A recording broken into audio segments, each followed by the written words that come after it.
All right, so welcome to our Friday afternoon iGyro training sessions. This afternoon, we're going to go through house and land packages and how you create those in iGyro and upload those to your website. So this is what we're looking at here is one of a website that's connected to Gyro, and there's a series of house and land packages that have been uploaded directly to the site from Gyro. So there's a good 6 there on this site. This one's got a couple. This is the South Coast site, and they've got quite a few there as well. All right, so if we just click into one of those, you can see this is the full listing, and this is the end result. This is what we're trying to get, is get your house and land packages uploaded to your website with all of this detail in place. All right, so another reason why you would do this from Gyro as well is one, to get it to your website nice and easy, but from time to time we work with other real estate portals, including Home Shelf, which we're currently working with. In the past, we've worked with domain.com.au and houseandland.com.au. And as we add these providers on, you'll automatically upload your house and land packages to these sites as well. So this is the Home Shelf site. So all of these packages that we've seen on those few websites are loaded on the Home Shelf site as well. All right, so a quick and easy way, you don't have to do anything else, just put in the details. It simultaneously uploads to your website as well as the Home Shelf website. All right, if we jump into Gyro, actually, it's worth pointing out here as well, in our Global Docs folder, before we get started, I'll just open that up and show you. We've got a help folder here. And under help, we've got a series of PDF documents that goes through many of these webinar topics that we speak about. If we just filter that list with the word house, this is the document we're sort of looking through today. So if you get a little bit lost, there's a document here called how to create and upload house and land packages to domain. So it's a little bit outdated because it shouldn't say the word domain, but the principles are the same. So that's the document you're looking for. All right, we just load up the job database. Now, you may not see this button if the video is in the way there, but at the very top right, there's a new job button. So to create a house and land package, we'd create a brand new job. And we'll create a new client here. So the best thing to do is name this consistently so you can always find these house and land packages in your system relatively easily.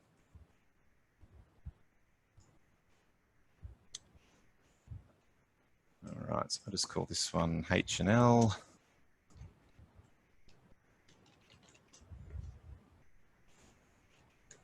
So for the contractual name, probably the best way to keep tabs on this is to write a bit of detail about the job, or about the house and land package.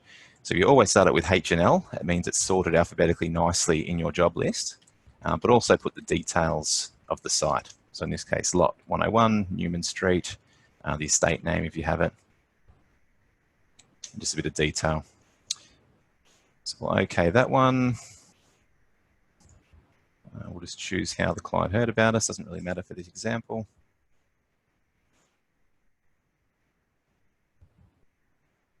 All right, so working with a brand new job here. So the first thing you probably do is jump through and add the site address details.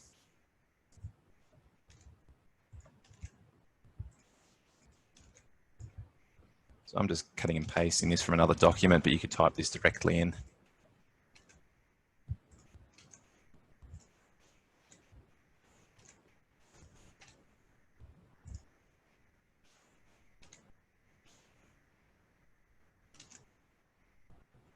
All right.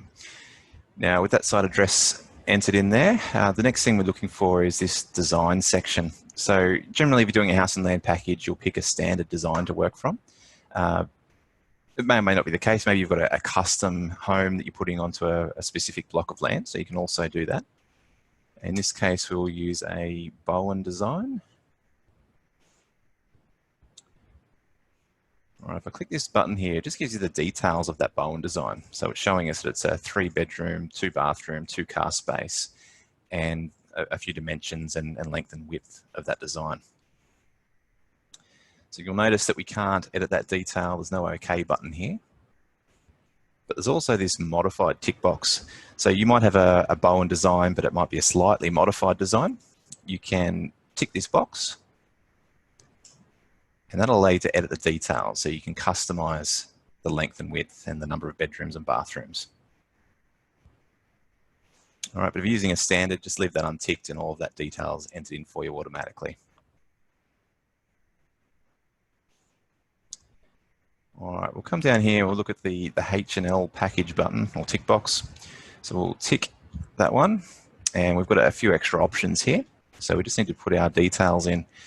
So our build price is just the price of the actual design, and we have our land price as a separate component here. So we'll just put that in.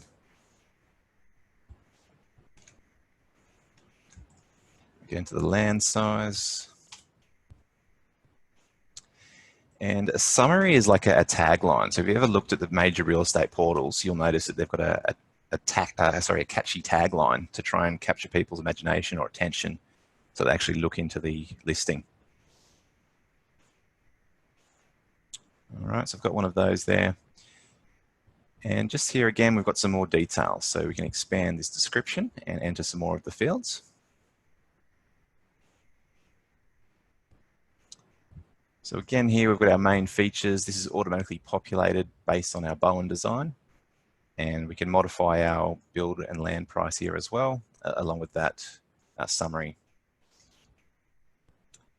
All right, some of the real estate portals that you work with will have some property features. So they might list various features of the properties. Like in this example here, we've got built-in wardrobes, it has a bath, it has gas, separate dining room. So there's a few ways of doing that. You can type directly in and it will prompt you with an option. You can click on this little button here and that'll give you a list of options to pick from.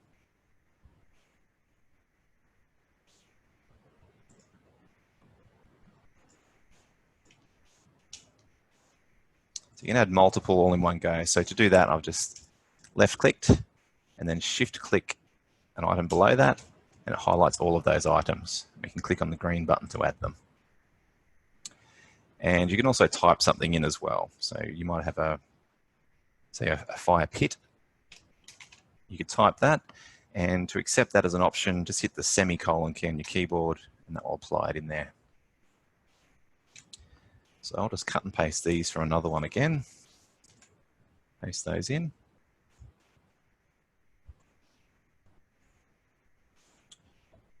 All right, we'll move on to the property description here. So I'll cut and paste that one in. So this is all the detail. So you might like to list as much detail as you can about that particular property. A lot of the features and highlights. So you might want to make sure that you also put your phone number in there, so some sort of a call to action, so that someone knows how to get in contact with you. That detail on most sites is available in other ways, via an email button or a phone number button, but you can also list it in this description. So probably one of the most important things here is a disclaimer at the bottom. So we can make a disclaimer available to you, which we can do so after this webinar, but you just like to make sure that you're saying that the photographs are just artist impressions and won't be exactly what you're getting at the end of the day. And also that any sale of a block of land featured in house and land packages will be transacted by a licensed real estate agent. So if you're not a real estate agent, very important that you've got one on board to help you sell these house and land packages.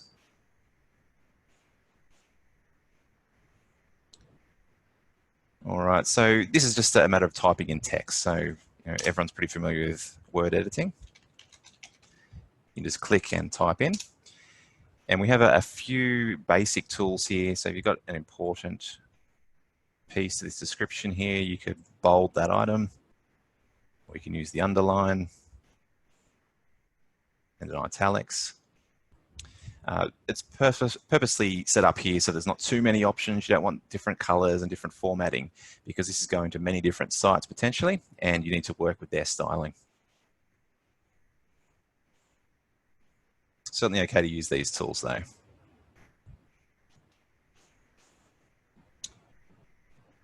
All right, I'll okay that one. And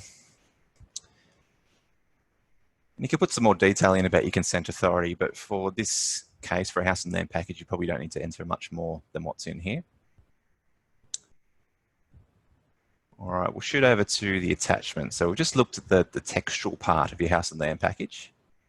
So we go over to the attachments tab, and what we need to look at here is the photos folder. If we jump back to that website that we're working on here, you'll see that we've got at least 2 images here. It looks like there's 2 on that one. And we've got a floor plan. So that's where we need to add them in Gyro. So if we come back to here, we need to add those photos into here. So you can do that with the attachment button by clicking the button and locating the file on your computer. Or if you've got some ready, you can drag and drop them from a folder as well. So I'll drag these 3 in. So what I've got here is 2 photos and a floor plan.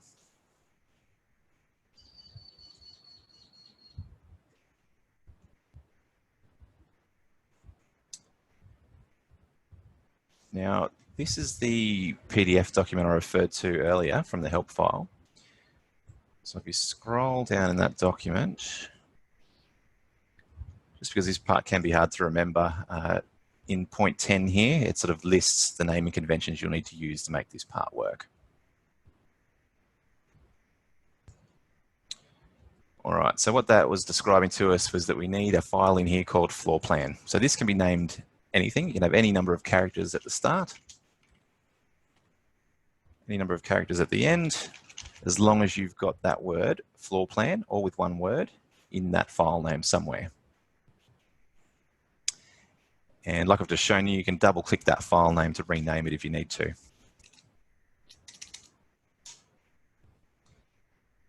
I'll just show you that. If I rename this one, for example, I'll drag that on as a floor plan. This would not be picked up as a floor plan because the name is incorrect. But if we double clicked and renamed that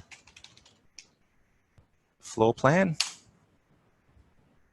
I've spelled that one wrong as well, but that would still work because we've got the name floor plan in that file name.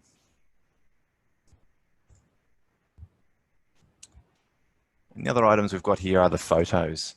So these photos, depending on what order you'd like them in, you can leave them named like this, but they are sorted alphabetically. So you could label them photo 1, photo 2, with any file name, or you can very easily just label them as well, put numbers at the start, like 01, 02. That will make sure they're sorted alphabetically when they're uploaded to the servers. So that's pretty much all there is to it there. We've got 2 photos and a floor plan. All right, we'll move on to the business contacts tab. And a lot of this is set by default for you. You'll probably find that the sales consultant is set to yourself if you're the person that's created this house and land package in Gyro. If that's not the case, you might have another sales consultant in your business, so you make sure they're added in here, or the right salesperson's assigned. So you can change that by clicking on the plus button and locating someone else in your business.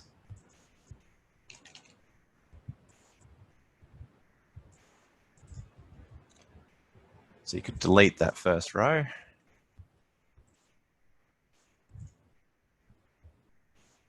And that would make Shane the sales consultant. And that's important because when this gets uploaded to your website, or mainly to the real estate portals, to be honest, so home shelf, domain, houseandland.com, it'll list your email address and phone number as a contact. I'll just put my demo account back on there again.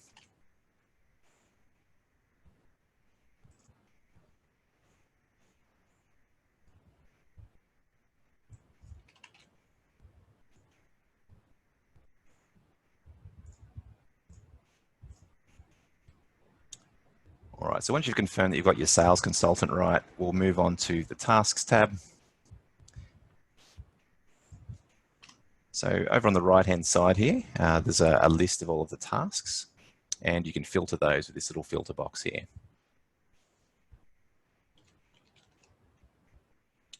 Right, what we want to look for is a request prelim pricing. So this is set up so that you might have, a sales consultant in your business, but also someone separately that prices these jobs for you. So by requesting the prelim pricing, you can set up notifications to notify the correct person in your business to price it. If that's you, if you do your own pricing, then you just fill these tasks out anyway. So request prelim pricing, you'll get a task and also a due date for this next task, which is actually completing that prelim pricing. So the person in the business that's responsible for pricing could put a date in to say that's complete. Once that's done, that would also fire a notification back off to your sales consultant to let them know that that's ready to go.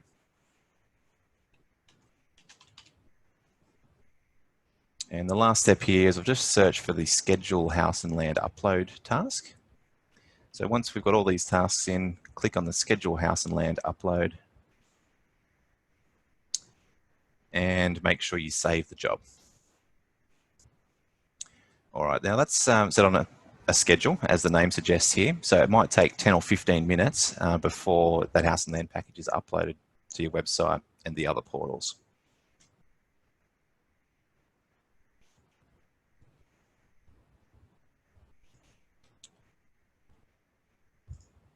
All right, so just to recap what you'll end up with then. So in 10 or 15 minutes, you'll end up with another house and land package that shows up on this page. Now, Home Shelf is slightly different. They work on a daily schedule. So you'll probably find that overnight, your new house and land package will show up on their portal.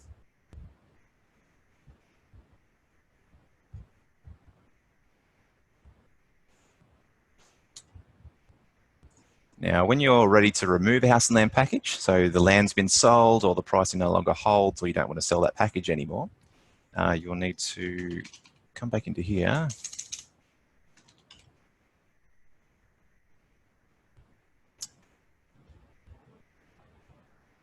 So I'm just going to reload this job.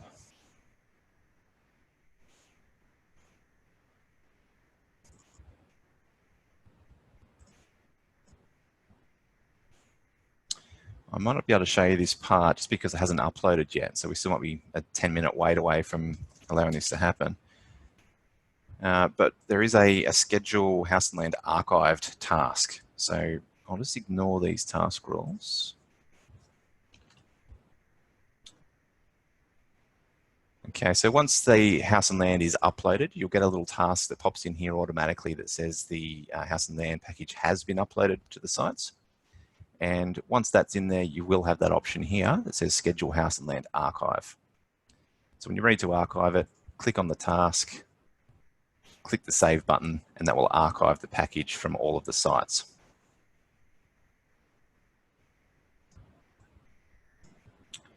All right, so that's pretty much all there is to uploading those house and land packages. So again, there's a little bit involved there, so just make sure you find that help document. So go into the global documents,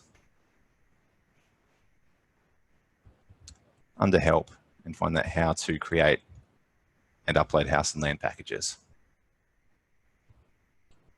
All right, thanks for attending our session this afternoon. We'll see you all again next week. Tim, before you go, I have a question. Sure. If the house and land tab doesn't appear on your website, and I'm seeing that, say, in the case of our Cairns franchisee, that needs to be switched on before this process is commenced? It would help. It just means it would show up, but you can go through this process and add that later if need be. Yeah, so the house and land page is there by default. It just needs to be switched on in the admin section. Generally, I'll just have a quick look at the Cairns site while we're here.